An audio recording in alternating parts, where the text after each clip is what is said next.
UP की सियासत में कहते हैं कि यहाँ फिल्मों से भी ज्यादा ड्रामा है। यहाँ हर दिन एक नई कहानी लिखी जाती है और ताजा कहानी है एक ऐसे नवाबजादे की जिसकी एक गलती ने पूरे खानदान की इज्जत को नेशनल हाईवे पर नीलाम कर दिया।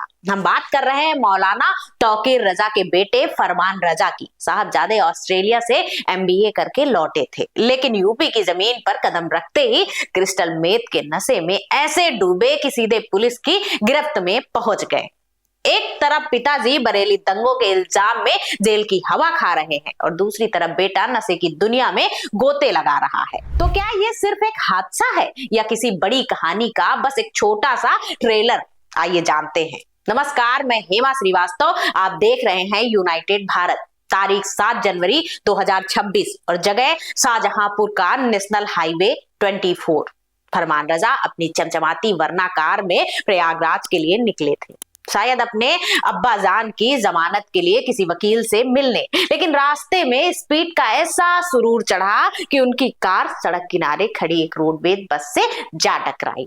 टक्कर इतनी जबरदस्त थी कि गाड़ी का अगला हिस्सा चकनाचूर हो गया, लेकिन किस्मत अच्छी थी, एयरबैग खुल गए और साहबजादे बच गए। मौके पर पुलिस पहुंची, लेकिन पुलिस को फरमान रजा का बिहेवियर थोड़ा अनयूजुअल लगा। जब पुलिस ने गाड़ी की डिग्गी यानी बूट खोलने को कहा तो नवाबजादे अकड़ गए, पुलिस से ही भिड़ गए। हाईवे पर अच्छा खासा तमाशा खड़ा हो गया। आखिरकार जब और पुलिस फोर्स मौके पर पहुंची तो डिग्गी खोली गई और अंदर जो मिला उसने पूरी कहानी ही पलट दी।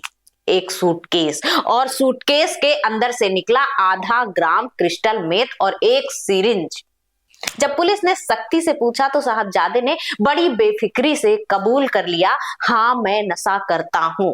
लेकिन ये कहानी सिर्फ फरमान की नहीं है, इस कहानी की जड़ें जुड़ी हैं उनके पिता मौलाना तौकीर रजा से। वही तौकीर रजा जो इत्तेफाक मिल्लत काउंसिल के चीफ हैं और खुद को बरेली का सबसे बड़ा मसीहा बताते हैं।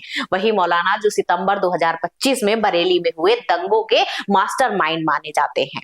आपको याद ही होगा, आई लव मोहम्मद विवाद के बाद मौलाना ने जुम्मे की नमाज के बाद एक जलसे का ऐलान किया था। भीड़ बेकाबू हुई, पुलिस पर पत्थर चले, गोलियां चली और पूरा बरेली शहर सुलग उठा था। इसके बाद योगी सरकार ने ऐसा सिकंजा कसा कि मौलाना के 220 करोड़ से ज्यादा की संपत्तियों पर या तो ताला लग गया या तो बुलडोजर चल गया।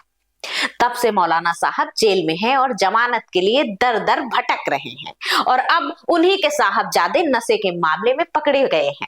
इसे आप क्या कहेंगे? बाप नंबरी बेटा 10 नंबरी। फरमान रजा कोई गली मोहल्ले का लड़का नहीं है। उसकी प्रोफाइल सुनेंगे तो आप भी हैरान रह जाएंगे। फरमान ने अपनी शुरुआती पढ़ाई कॉन्वेंट स्कूल से की, फिर अब्बाजान ने उसे एमबीए करने के लिए सीधा ऑस्ट्रेलिया भेज दिया, यानी तालीम में कोई कमी नहीं रखी गई। ऑस्ट्रेलिया से लौटकर फरमान एक लग्जरी लाइफस्टाइल जी रहा था। महंगी गाड़ियों का शौक, दोस्तों के साथ घूमना फिरना, यही उसकी दुनिया थी। वो किसी विवाद में नहीं था, उस पर कोई पुराना केस नहीं था, लेकिन शायद यही अमीरी और बेफिक्री उसे नशे की अंधेरी दुनिया में खींच ले गई। जिस क्रिस्टल मेथ के साथ वो पकड़ा गया है वो भारत में सबसे खतरनाक और एडिक्टिव ड्रग्स में से एक माना जाता है, जिसकी सप्लाई अक्सर पाकिस्तान से होती है। पुलिस ने फरमान रजा पर एनडीपीएस एक्ट के तहत केस दर्ज कर लिया है और उसे जेल भेज दिया है। ये एक संगीन जुर्म है जिसमें जमानत मिलना आसान नहीं होता। एक तरफ बाप अपनी सियासत बचाने के लिए जेल में है, दूसरी तरफ बेटा अपनी जवानी नशे में बर्बाद कर रहा है। ये घटना सिर्फ एक क्राइम रिपोर्ट नहीं है, ये एक आईना है जो दिखाता है कि कैसे सत्ता और पैसे का नशा असली नशे से भी ज्यादा खतरनाक होता है। ये दिखाता है कैसे एक परिवार जो कभी मजहब और सियासत के नाम पर लोगों की रहनुमाई करने का दावा करता था, आज खुद कानून और नैतिकता के कटघरे में खड़ा है। आपको क्या लगता है, क्या ये फरमान रजा की निजी गलती है या उसके परिवार से मिली विरासत का ही एक हिस्सा है? आप अपनी राय हमें कमेंट में जरूर बताएं। नमस्कार।